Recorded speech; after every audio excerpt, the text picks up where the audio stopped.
მამისათა და ძისათა და სულისა წმინდისათა ამინ. ჩვენთან არის ღმერთი.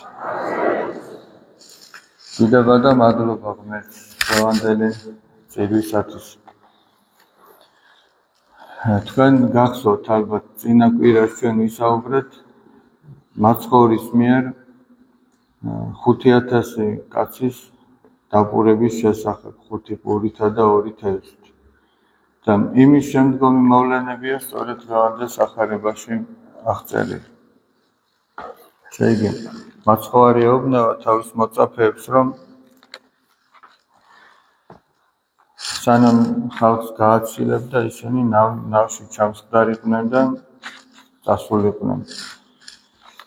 და შუაღამეა უკვე, შუაღამეს გადაცილებულია და ეს ნავი, ესე იგი, ქარისაგან აღძრული ტალღებით იგვემება, ესე იგი, და ძალიან ცუდ მდგომარეობაში.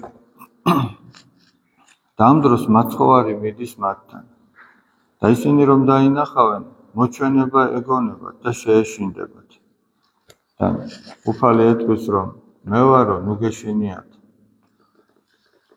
პეტრე მოციქული ეუბნება, უფალო, თუ შენახარო, მიბრძანეო, რომ შენამდე მოვიდეო. ამაში ჩანს პეტრე მოციქულის რწმენა, რომ იესო ქრისტე არის ღმერთი. ის არ ეუბნება, რომ ღმერთის თხოვე, რომ შემეწიოს, რომ შენამდე მოვიდე. არამედ ამბობს, მიბრძანე, რომ შენამდე მოვიდე.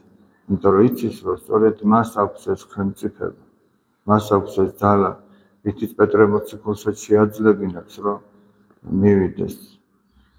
და უფალიც მოუხმობს. პეტრე მოციქული გადმოვა ნავიდან და ისიც წყალზე მიდის, ისევე როგორც იესო ქრისტე.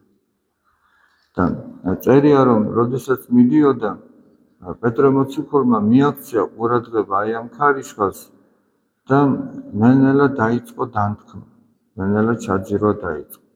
და უფალს ევედრება, რომ უშველოს და მაცხოვარი მოკიდებს ხელს და ეუბნება, მცირედ მორწმუნეო, რატომ შეურგულდი, რატომ დაეჭვდი? ახლა შეხედეთ, აი ჩაძირვა დაიწყო არა ქარის გამო, იმიტომ რომ ქარიშხალი მანამდეც იყო, არამედ ჩაძირვა დაიწყო იმის გამო, რომ ის დაექვემდებარა იმ ლოგიკურ აზროვნებას, რომ შეუძლებელია ეხლა რაც ხდება, ასე ხდებოდეს. სანამდე უფლის რწმენით მიდიოდა, ის მიდიოდა და არ იძირებოდა. მაგრამ როდესაც უკვე მან ყურადღება გაამახვილა იმაზე, თუ შესაძლებელი იყო თუ არა ეს ასე მომხდარიყო, იქიდან უკვე როცა კი დაეჭვდა, მაშინ დაიწყო მან დანთქმა. და სულიერი ცხოვრების ერთ-ერთი ნაყოფი არის სწორედ რწმენა.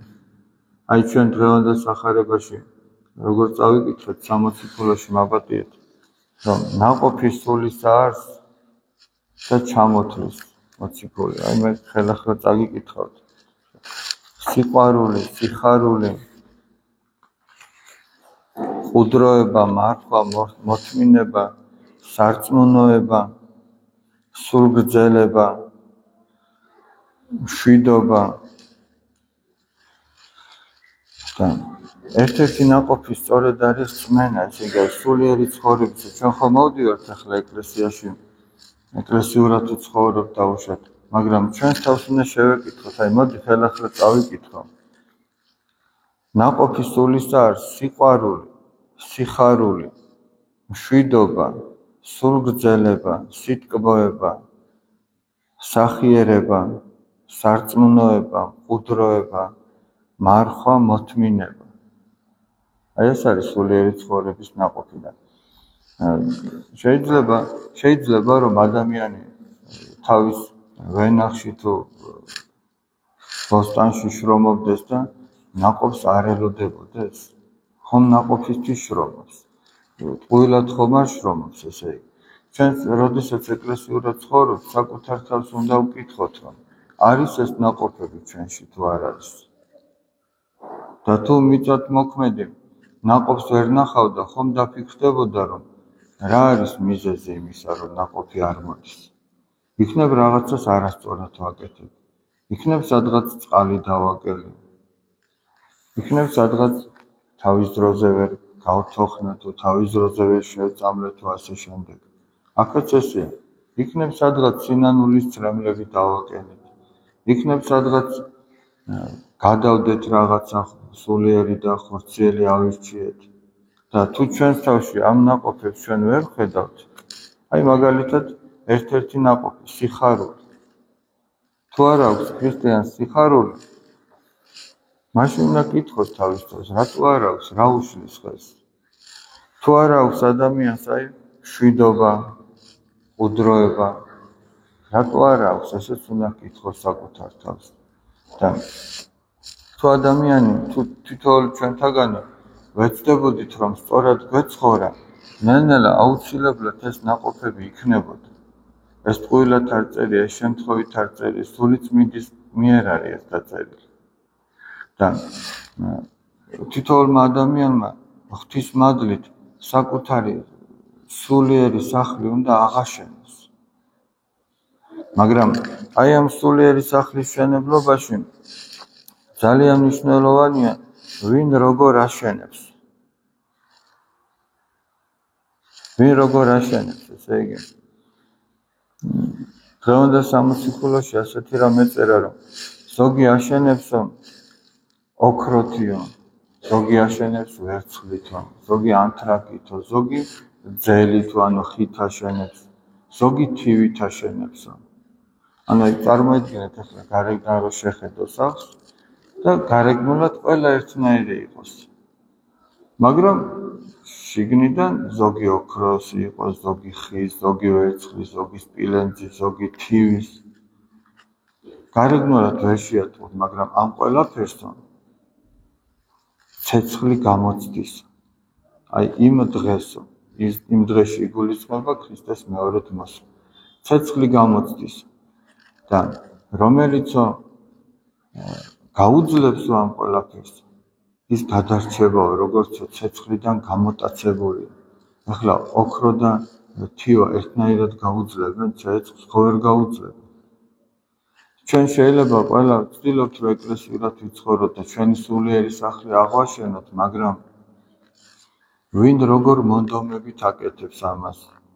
ვინ როგორ ზედმიწევნით, ვინ როგორ კეთილ სინდისიერად აკეთებს ამას? ვინ როგორ კეთილ გონივრულად აკეთებს ამას? ვინ როგორ მოთმინებით აკეთებს ამას? აი ამას აქვს ძალიან დიდი მნიშვნელობა. ის კი არა, რომ გარეგნულად რაღაცა ჩვენ მორწმუნეებს გავდეთ. გარეგნულად შეიძლება გავდეთ მორწმუნეებს. ძალიან ადვილია გარეგნულად დაემსგავსო მორწმუნეს. თუმცა სამწუხაროდ ვიტყვი იმასაც, რომ ზოგიერთი ჩვენგანი გარეგნულადაც სამწუხაროდ ზოგჯერ ვერ გავს ხოლმე მორწმუნეს. მაშინ როდესაც ტაძარშიც კი ისე არის შემოსილი, რომ რაღაცა ესე ქუჩაშიც რომ არ უნდა დადიოდეს. მე რა რომ ზაფხული. მე რა რომ ძალიან ცხელა. ყველაფერს თავისი წესი და რიგი აქვს, იმ ჩაცმასაც და იმ ყველაფერს. მაგრამ მიუხედავად იმისა, რომ ზოგი ესეა, მაინც უმეტესობა ახერხებს, რომ გარეგნულად მაინც ჩვენ გავდეთ მორწმუნეებს. მაგრამ გარეგნულად თუ გავს ის სახლს, ეს კიდე არ ნიშნავს, რომ ის მყარად დგას.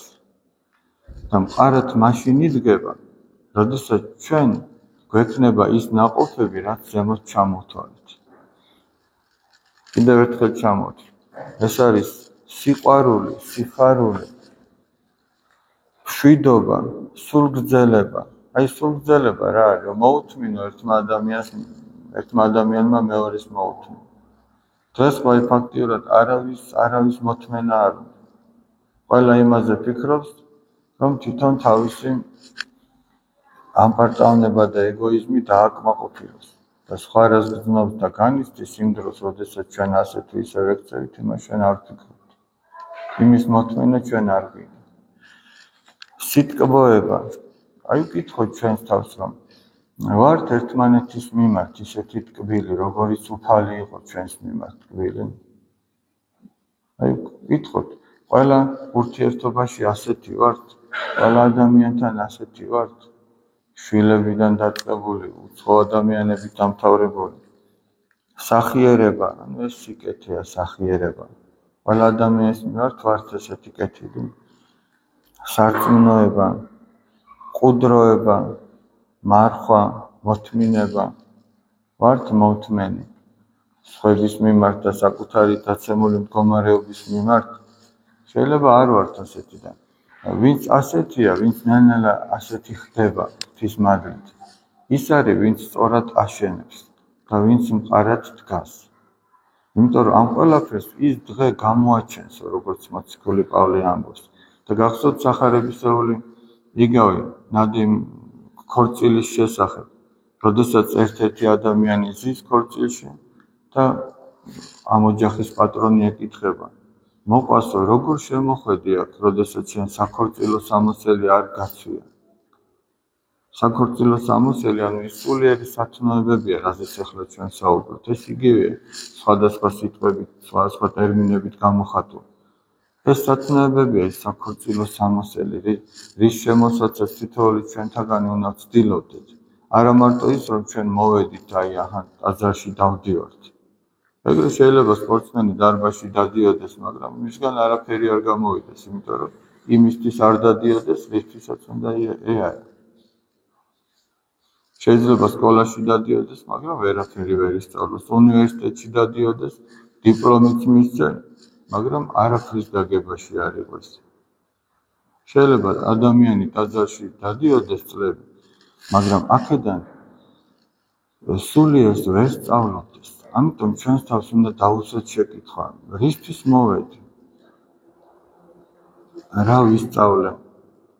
რა არის ის, რაც უნდა ვისწავლო? უპირველეს ყოვლისა, როგორც უფალი ამბობს, მოვედით ჩემ და ყოველნი მაშვრანი და ტვირთმძიმენი და მე განგისვენო თქვენ. ავიღეთ უღელი ჩემი თქვენსა და ისწავლეთ ჩემგან რამე თუ მშვიდ ვარ და მდაბალ გულით და ჰყავთ განსვენება ის სულთა თქვენთ. აი ეს უნდა ისწავლო. პირველი სასწავლი ეს არის, რომ მშვიდი ვარ და თამდაბალი. შეიძლება ყველაფერი ისწავლო, აი ლოცვა ისწავლო, მარხვა ისწავლო ისე რომ არაფერს არ ჭამდა, მაგრამ თუ ამ ყველაფერთან ერთად სიმშვიდე და სიმდაბლე არ აქვს ადამიანს და ამ პარტავნებით აკეთებს, ამაში ეშმაკი კიდევაც მიეხმარება. თუ ამ პარტავნებით აკეთებს, იმიტომ რომ თითოეული იზღვაწლი, რასაც ადამიანი იტვირთავს, მის ამ პარტავნებას გააძლიერებს და არა სიმდაბლეს. ამიტომ ამაში ეშმაკი მიეხმარება. იმიტომ რა მნიშვნელობა აქვს მისთვის, რითი დაღუპავს, უწმინდური ცხოვრებით თუ აპარტავნებით. მისთვის თავარი ადამიანი დაღუპავს. ზოგს ამას უპოვის სუსტ მხარეს, ზოგს იმას უპოვის, ზოგს იმას, ყველას თავისებურად. ჩვენ ყველას ჩვენი ნაკლებანება გვაქვს და სწორედ ამას იყენებს ეშმაკი ჩვენს დასაღუპავად. ამიტომაც აი მოვედით რა ტაძარში და ეკლესიურ ცხოვრებას ვცდილობთ, ჩვენ არ უნდა დავიმედდეთ მხოლოდ იმით, რომ აი ეკლესიაში დავდივართ, ტაძარში დავდივართ და ეკლესიის ნაწილი ვართ. ჩვენ უნდა ვფიქრობდეთ ყოველდღიურად იმაზე, რომ ჩვენ რამეს ვსწავლობთ იქ თუ უბრალოდ დავდივართ.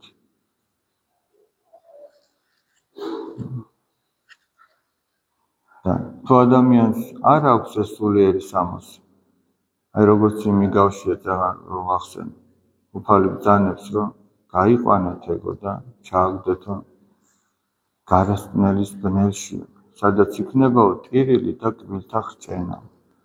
ამიტომ ჩვენ ამაზე უნდა ვიფიქროთ, ესე იგი ჩვენ სახარებას აი რაღაცნაირად მექანიკურად ვკითხულობთ, რომ აი წავიკითხეთ და ამ დღეს სინდისი დავიმშვიდე, რომ დღეს წავიკითხე სახარება. ამიტომ კი არ უნდა ვკითხულობთ. იმიტომ უნდა ვკითხულობდეთ, რომ მე მთელი დღის განმავლობაში ძალიან კარგია, რომ ეს დილით გააკეთოს ადამიანი, დილით წაიკითხოს. როგორ არის ნათქვამი, ესე იგი, დილის ლუკმაო, ცოლის მზითებს ჯობიაო, რა? ეს დილის ლუკმა. ეს სულიერი ლუკმაა დილის. ზოგს კი არ უყვარს ახლა დილის ჭამა, ხორცელი გაგებით ვამბობ, მაგრამ ზოგი არ გამოვა უჭმელი და ეს სწორია. ჯობია რომ ესე გააკეთო, მაგრამ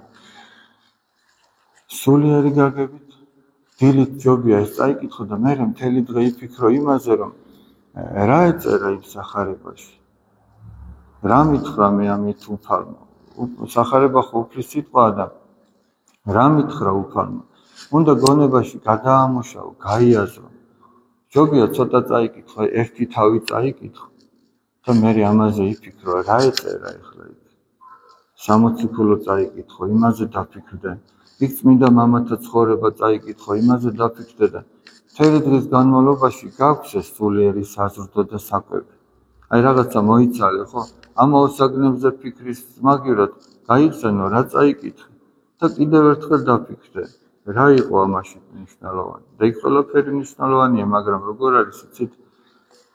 ჩვენ როდესაც ვკითხულობთ ჩვენი სულიერი მდგომარეობის შესაბამისად გვეხსნება იქ ის ჭეშმარიტება რაც არის. ვიღაცას უფრო მეტი გაეხსნება, ძალიან ღრმად გაეხსნება ვიღაცას თავისი სულიერი მდგომარეობის კვალობაზე. ვიღაცა მხოლოდ ზედაპირს დაინახავს, მაგრამ ვინც რაც ხედავს, იმაში თუ გულწრფელია, მერე კიდევ უფრო სიღრმეებში ჩაიყვანს ღმერთი. იმაში თუ გულმოდგინია. უფალი ხო ამბობს, რომ ვინც მცირეში ერთგულია, მეტიც მიეცემ. და ახლა ჩვენ თუ ზედაპირზე რაც დევს, იმას ყური წაუყურეთ და იმაზე ფიქრი არ გვინდა, ღმერთი უფრო სიღრმეში ჩაგიყვანს, არ ჩაგიყვანს. იმიტომ რაც ჩვენთვის ხელმისაწვდომი იყო და ნამდვილად შენ გაიგებდი მაგას, მაგრამ არაკეთილ სინდისიერად მოეკეცი. არც უფრო ღრმაში თუ ჩაგიყვანს, იმას არ მოექცევი კეთილ სინდისიერად. ამიტომ ღმერთი ამაზე დიდ ტვირთს არ დაგადებს. იმიტომ რომ ცოტასაც ვერ აკეთებ. ახლა წარმოიდგინეთ, ბავშვი რომ ასანთზე გაგზავნო და მოაღაოს გზაში და ის მოიტანოს. ახლა იმას შაქარზე გაგზავნი? იმაზე უფრო ვერ გაგზავნი. და თუ შეატყობ, რომ ჯერ ეს კარგად მოიტანა პასუხისმგებლობით, მერე ცოტა მეტზეც გაგზავნი, მერე ცოტა მეტზე. და ესე უფალიც ესე. ამიტომაც აი ჩვენ როდესაც დილით წავიკითხავთ რა სულიერს არა, ჩვენო ვიფიქროთ იმაზე, ეს ჩვენ როგორ გვეხება. ეს არ არის ისტორიული წიგნი. თუმცა ისტორიული ნაწილებიც აქვს თავისთავად ცხადი. მაგრამ ეს არ არის ისტორიული წიგნი, ეს არის ცხოვრების წიგნი. და ჩვენ თუ ამას ასე შევხედავთ, როგორც ცხოვრების წიგნს და არა როგორც მოვალეობას, რომ მე დღეს თუ არ შევასრულე სინდისი დამიმძიმდება, მაშინ დიდ სულიერ სარგებელს მოგვანიჭებს ჩვენ. და თუ ამას ასე არ ვაკეთებთ, ან შეიძლება ზოგიერთ ჩვენგან საერთოდაც არ კითხულობს. და ის თავს იტყვევს, რომ ქრისტიანულად ცხოვრობს, იმიტომ რომ შეუძლებელია ქრისტიანულად იცხოვრო წმინდა წერილის გარეშე, წმინდა მამათა ნაწერების გარეშე, მათი ცხოვრების კითხვის გარეშე შეუძლებელია ქრისტიანულად იცხოვრო. იმიტომ რომ ჩვენი მსოფლმხედველობა ყალიბდება სწორედ აი ამ ნაწერების მიხედვით, ამ ნაწერების მიერ და როგორი მსოფლმხედველობაც აქვს ადამიანს, ისეთივე აქვს ცხოვრების წესიც. და შეუძლებელია სწორი რწმენის და სწორი მსოფლმხედველობის გარეშე სწორი ცხოვრების წესი. და პირიქით, სწორი ცხოვრების წესის გარეშე სწორად ვერ ირწმუნებ, არ გაგეხსნებ. შენ უწმინდურად ცხოვრობდე და იქ ღმერთმა თავისი ჭეშმარიტება შენ ესე იგი შენთვის გახსნას შეუძლებელია. შეიძლება ადამიანმა ფიზიკის თუ ბიოლოგიის შენი დაიზეპიროს წიგნები, მაგრამ სულიერი საკითხი არ გაგეხსნება წმინდა ცხოვრების გარეშე. იმიტომაც იყო, რომ ვინც ყველაზე მეტად აი განდეგილობით ცხოვრობდა და საკუთარი სულის განწმენდას ცდილობდა, სწორედ იმ მამებმა განმარტეს სახარება, იმ მამებმა განმარტეს წმინდა წერილი, სწორედ იმ მამებისგან გვაქვს დატოვილი ის მრავალსაუკუნოვანი გამოცდილება, რითიც დღესაც საზრდოობს ეკლესია. და სწორედ იმას უნდა დაეწაფოს ადამიანი. ეგ არის სულიერი საკვები. რის გარეშეც ქრისტიანული ცხოვრება უბრალოდ ვერ იარსებებს. რის გარეშეც ჩვენი სულიერი სახლი აშენდება, ოღონდ აშენდება თივით, აშენდება ძელით, მაგრამ არა ვერცხლით და არა ოქროთი. არა მყარად, ესე იგი ამის თქმა უნდა. ღმერთი შეგვეწიოს და ღმერთმა მოგვანიჭოს ჩვენ ძალა სულიერი ცხოვრებისან. არა მარტო იმისა, რომ ჩვენ გული დავიმშვიდოთ, რაღაცა აღსარება თქვით და ვეზიაროთ, არამედ შემოქმედებითაც უნდა მიუდგეს ადამიანი საკუთარ სულს. ჩვენთან არის ღმერთი. ერთი რამ მინდა